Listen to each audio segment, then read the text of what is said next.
જોડે એવી પ્રેરણા તમને એના દ્વારા પ્રોત્સાહન મળશે, પ્રેરણા મળશે, તમને મનમાં આજે થઈ જશે કે ના મારે પણ આ કામ કરવું છે, મારે પણ આવું બનવું છે.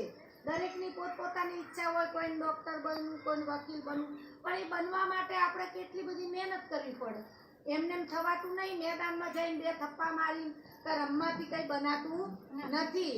આજે એ છોકરી છે એ કઈ રીતે આગળ વધીને કેવી રીતે એને કોણે પ્રોત્સાહન આપ્યું, કેટલું ભણી, શું કર્યું, હવે પછી એ શું કરવાની છે.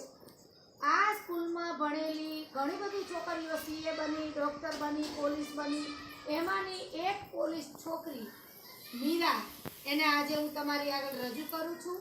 એ 5 મિનિટ તમને વક્તવ્ય આપશે, તમે સાંભળજો અને મનમાં લેજો અને એવો ટ્રાય કરજો કે તમે પણ આગળ વધો. બોલો. નમસ્કાર, મારું નામ મીરાબેન દિલીપભાઈ કેસુર. હું જામનગર પોલીસમાં ફરજ બજાવું છું. હું 1 થી 7 ધોરણ આ સ્કૂલમાં અહીં લીનાબેન પાસે જ ભણી છું અને મારા ભણતરની શરૂઆત આ સ્કૂલથી જ થઈ છે. અહીંયાથી જ મારા શિક્ષણની શરૂઆત થઈ અને અત્યારે હું પોલીસ સુધી પહોંચી અને આગળની બિન સચિવાલય પરીક્ષા પણ હાલમાં મેં પાસ કરેલ છે. તો અહીંયાથી શિક્ષક પાસેથી ઘણું બધું શીખવા મળ્યું. તમે પણ ટીચર જે શીખવાડે, જે સમજાવે તમે ઉતારો અને એમાંથી શીખવાનો પ્રયત્ન કરો. તમે જ્યારે કંઈ બનવાનું ધારો ત્યારે સંઘર્ષ ઘણો બધો કરવો પડતો હોય છે. એમાં ઘણી બધી મુશ્કેલી પણ આવશે, પણ તે ક્યારેય એનાથી ડરવાનું નહીં. સતત ને સતત તમારા પ્રયત્નો કરતા રહેવાના.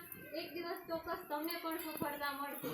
હજુ તમારી ઉંમર નાની છે તો અત્યારથી જ તમારે એક ગોલ હોવું જોઈએ કે મારે આ બનવું છે અને અત્યારથી જ તમારે એના માટે ખૂબ પ્રયત્ન કરવા જોઈએ. તમારે મનથી એક નક્કી હોવું જોઈએ કે મારે આ કરવું છે. પછી ગમે મુશ્કેલી આવે તો એમાં પણ તમારે ડરવાનું નથી. અને મીનાબેન પાસે હું ભણી છું અત્યાર સુધીની તૈયારીમાં મારે જ્યારે પણ કાંઈ જરૂર પડી છે ત્યારે હંમેશા ટીચર મારી સાથે રહ્યા છે અને હંમેશા મને મોટિવેશન આપ્યું છે. તો તમે પણ કાંઈ પણ મારા જેવું હોય તો હું તમને ગમે ત્યારે મારી જરૂર પડે તો મને કહેજો. મારાથી બનતી તમામ પ્રયત્નો હું પણ કરીશ. અને ટીચર પાસેથી જેટલું શીખવા મળે એ શીખી લેજો, કેમ કે આ સમય પછી ક્યારેય નહીં આવે અને આ સમયગાળો છે એ જ જીવન ઘડતરનો સમય છે. માટે તમે ખૂબ ધ્યાન આપી અને ખૂબ આગળ વધો એવી શુભેચ્છાઓ.